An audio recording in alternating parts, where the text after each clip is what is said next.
All right, so Apple just did their WWDC 2024 event, and it is one of the biggest tech events in a very, very long time. There's so much to talk about. I can't even talk to you guys about everything. I have to really dissect everything and talk to you guys about what I really care about, and maybe just give you guys a few honorable mentions. Again, there's just way too much. So let's get into it and stay tuned. Yeah. All right, so first things first, Apple announced Vision OS 2.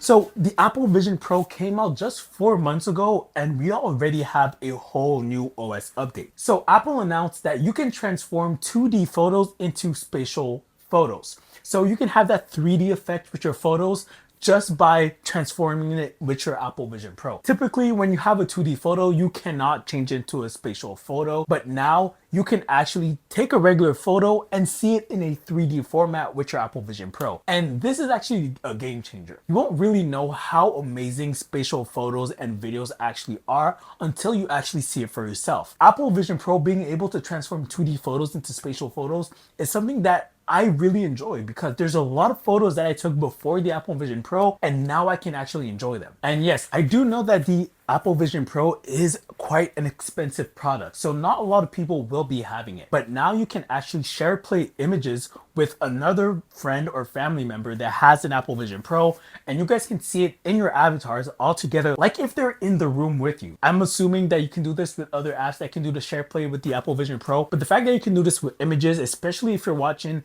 spatial content together in a spatial environment with that person's avatar, kind of makes it a dystopian future that we're actually living in. But yeah, the Apple Vision Pro images and content sharing is getting better and better. One of my pet peeves with the Apple Vision Pro is that you have to press on the home button every time you want to go to the home button, or you have to do a specific eye look up with the Apple Vision Pro to see your control center, see the time and battery. But Apple fixed that. They brought gestures. So right now you can just turn your hand over and you can go into the home screen, or you can move your hand in a different way and you can see your battery level and the time. And you can go to your whole control center this way. And seeing that Apple's actually integrating these type of gestures to the Apple Vision Pro for their day-to-day tasks is just getting started. I think that Apple's gonna bring in more and more gestures and make it more and more interesting. But right now, being able to go to the home screen without having to press a button on the top or without having to look up all the time to see the battery and the time, just having a nice gesture that I can do in between apps, and it won't really affect the content that I'm actually viewing and using. This is a very, very welcome change. Another thing that Apple mentioned is that the Mac virtual display is getting a big update. Initially, you can virtual display your Mac and you can resize it to the size you want, but it will still keep that same aspect ratio and it will also keep that 4K resolution, which was good. But some people wanted maybe dual displays or just wanted something wider. But Apple came out and allowed us to have ultra wide display with the Apple Vision Pro and the Mac virtual display.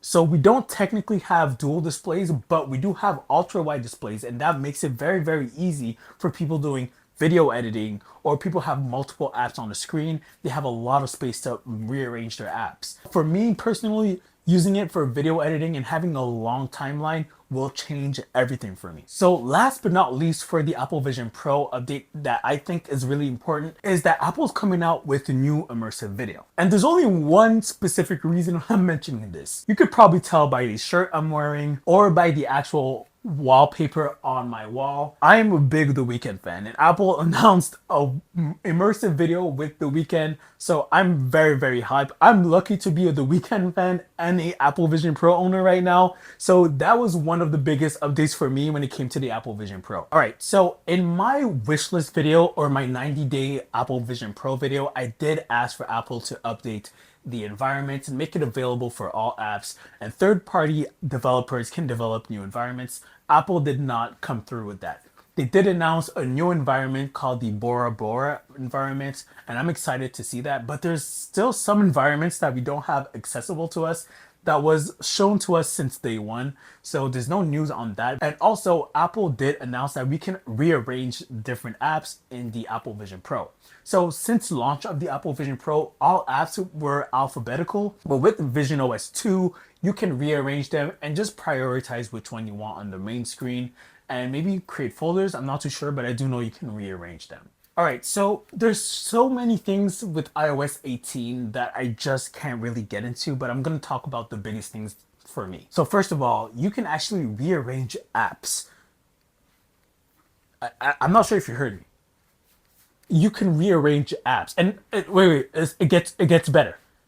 You can change the colors of apps. All right. Yes, okay. I'll let me calm down. Yes, you can rearrange apps. You can change the color of apps, and that's actually pretty cool. I don't really care that much about it. I mean, I would love to test it out. Maybe I'll get a configuration, but with my experience with Android phones, I just come to realize that I don't really like it that much, and it becomes a phase. Like maybe in the beginning, I want to customize everything, and then after a while, I just want to go back to everything being default. So let's see with how it looks with the iPhone. I mean, you can change different colors, you can change different arrangements.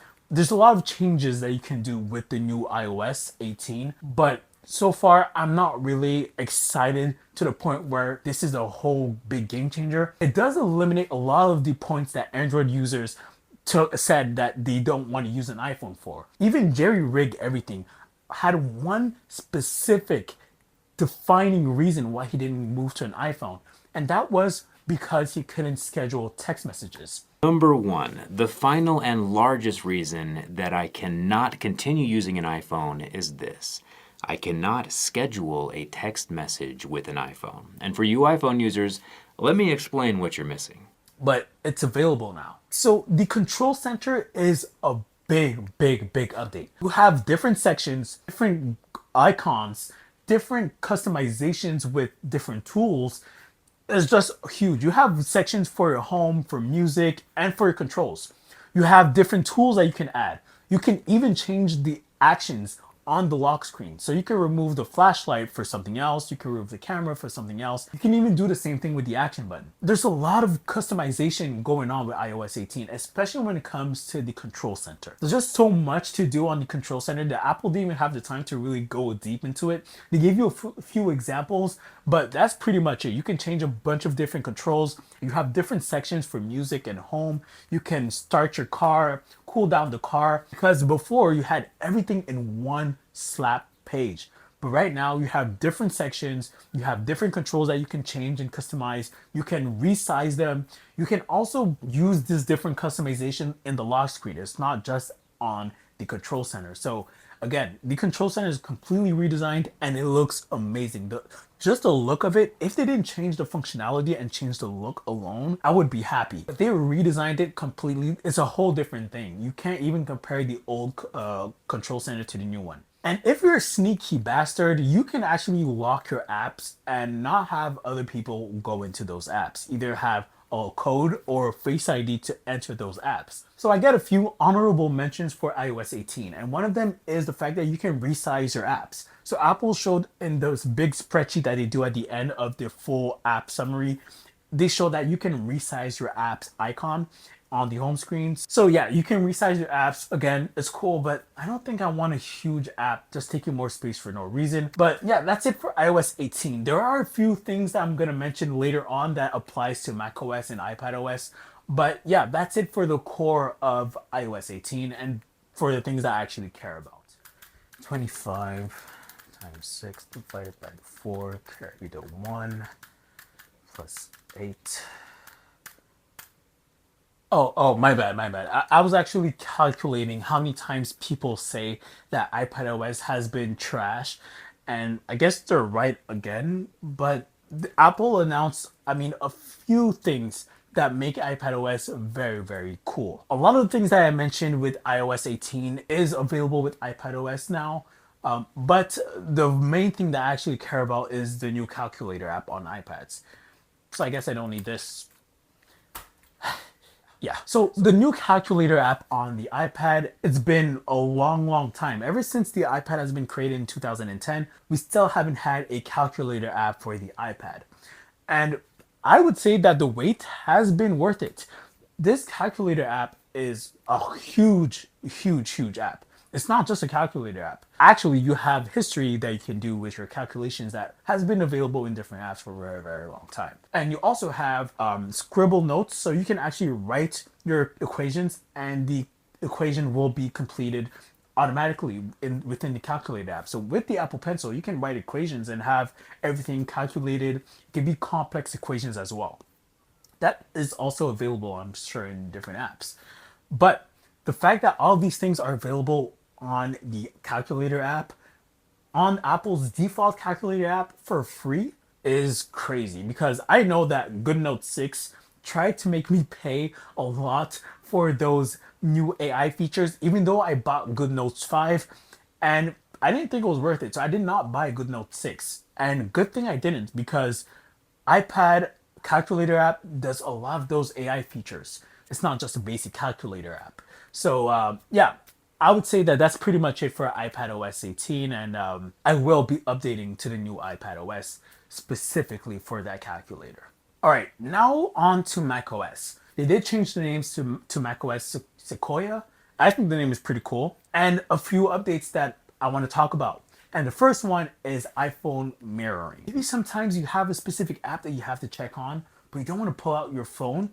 You can actually control your phone through your Mac. The phone doesn't turn on, it doesn't unlock, it doesn't actually mirror what you're doing, but you're able to control everything through your computer. If you get notifications on your Mac, you can go through those notifications through the iPhone mirroring app on your Mac and do everything like if you're using your phone. So if you're in a situation where your phone is in a different room, or if you're charging your phone and the cable's not long enough, or you just don't want to use your phone specifically and you want to go with a MacBook, then this is a very cool feature because you don't have to actually use your phone and carry your phone everywhere. So iPhone mirroring is amazing and I can't wait to use this on my MacBook. So this next thing is coming up with all the other Apple devices like iPhones and iOS 18 and iPads and iPadOS 18.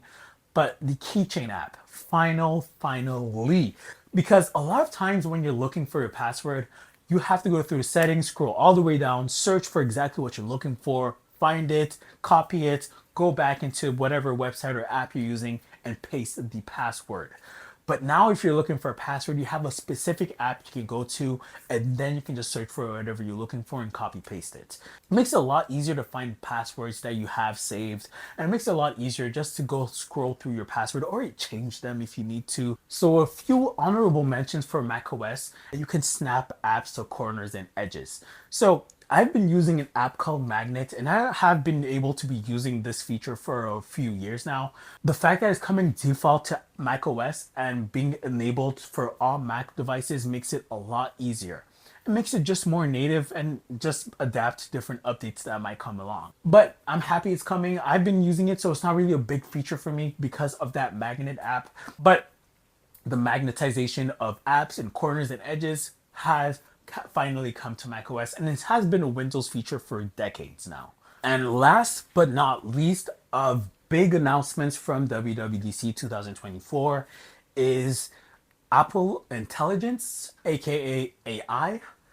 Yeah, I know Apple has a very good talent of rebranding stuff, but Apple Intelligence, aka being Apple's version of AI, is finally here. And we have a few things that we predicted. So we have a writing tool with Apple AI, and it allows us to rewrite stuff. So for example, if you're writing an email, it automatically has a bubble next to whatever you're typing and letting you rewrite whatever you want to rewrite, or maybe do summarization of what you wrote, or even just doing a text correction or proofreading whatever you're typing. So that AI tool is actually very nice to be integrated into the OS, and it's coming to iOS, macOS, and iPadOS. It's very cool to see that being enabled. Another thing that Apple is bringing is image generation. So with image generation, you can actually change images and create your own images. To be more specific though, Apple does have a specific app called Image Playground, and that app allows you to play around with a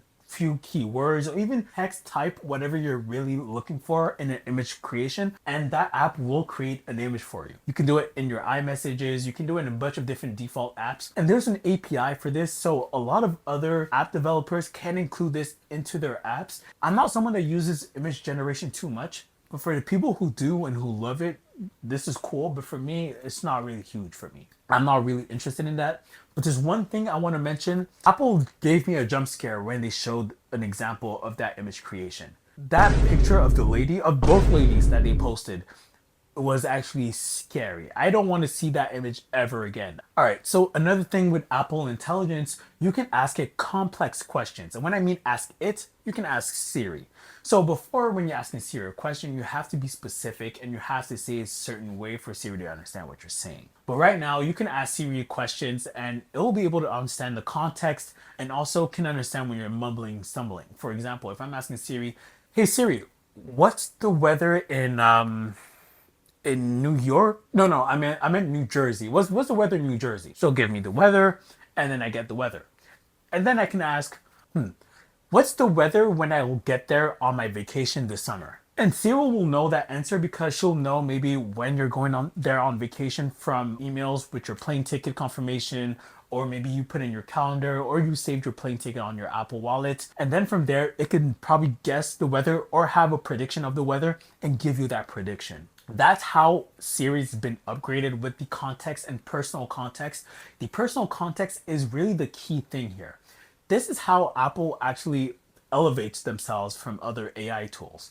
They can actually use the information that's on device, like your emails, your text messages, your contacts, your photos, and use that context to give you a specific answer and a more intuitive answer when you're asking Siri questions. Compared to ChatGPT, you can't really do that with ChatGPT. Apple's able to integrate all that information on device and do it locally and also do it privately. Apple did spend some time talking about the privacy aspect of all this. All right, so speaking of Siri and the complex questions, Siri has a whole new design. So right now, Siri has a little bubble forming at the bottom of the screen whenever you ask questions. But with iOS 18, you have this full aura around your screen and it just glows and it just feels like Siri is actually iOS. Like Siri is not a whole different thing outside of iOS. Siri is iOS. So yeah, this new design is welcome and is more minimal than you think because yes, it glows your screen around it, but there's nothing really to look at. So I think this new design is actually better and less distracting than before. And last but not least, ChatGPT being available on iOS 18 by default. Siri and ChatGPT have collabed into making a monstrous AI chatbot assistant, whatever. So I'm not really sure exactly how this works because a lot of the features that they've mentioned that ChatGPT can do with Siri, you can already do with Apple Intelligence. So what's the difference? I've thought about this. Apple did announce that Apple Intelligence is only available for the A17 Pro, M1, M2, M3, and M4 Mac and iPad devices. I'm assuming that Siri will be doing most of the heavy lifting when it comes to devices that don't have those chips, like maybe the basic iPhone 15 and iPhone 15 Plus. You can use the ChatGPT collab for certain questions and inquiries. That's my theory. If that's not it, then I'm not sure exactly why this collab even exists. Unless you're telling me that ChatGPT is Apple Intelligence in the background. But if that's the case, why announce a collab with ChatGPT and Siri? That's just my confusion here. Why announce Apple AI and then announce Siri and ChatGPT? So that's my theory when it comes to ChatGPT being available on iOS 18. And it is ChatGPT 4.0, so you're getting ChatGPT 4.0 for free. And they did announce that you can link your ChatGPT 4.0 subscription to Siri. So if you have the paid version, then you can link it to Siri and it will be able to do those inquiries with the paid version. And another thing when it comes to Apple Intelligence is that Apple did announce that there will be more AI models coming up. And I'm not sure what they mean by this. Are they saying that ChatGPT is not the only collaboration with Siri? Maybe Gemini might be another collaboration with Siri down the line, or Meta's AI might be another collaboration with Siri down the line. I'm not sure, but if you guys know, leave it down in comments so we can talk about this. Apple Intelligence, amazing, but Apple never release those AI images again. Next time, just say you have AI generated images, but just don't show us because that was horrible. Horrible. All right, so yes, that was a quick recap of what I thought was really important with WWDC 2024. I think there's so much that Apple announced with this event that I have to make a dedicated video maybe for Vision OS, iOS, iPadOS, macOS, and Apple Intelligence. 100% for iOS and Apple Intelligence, I might have to make a whole dedicated video for those two, but I might consider making a dedicated video for those specific OSs. I'm not going to talk too much about the WatchOS and Audio and Home OS. I'm just going to leave that alone for now. Maybe make a short for that. But for right now, WWDC has been amazing. And yeah, that's pretty much it. So if you guys want to see my other videos about Apple Vision Pro, iOS, and maybe my future videos about the new OSs and talk in depth or using those beta versions down this summer, subscribe to the channel, leave a like on this video, and leave a comment what I should make next for a video and what I should talk about, because I left a lot out of this video. So if there's some things that I missed or maybe should have talked about in this video, leave a comment. I might make a second part or make a longer in-depth video. So yeah, see you guys on another video. Peace.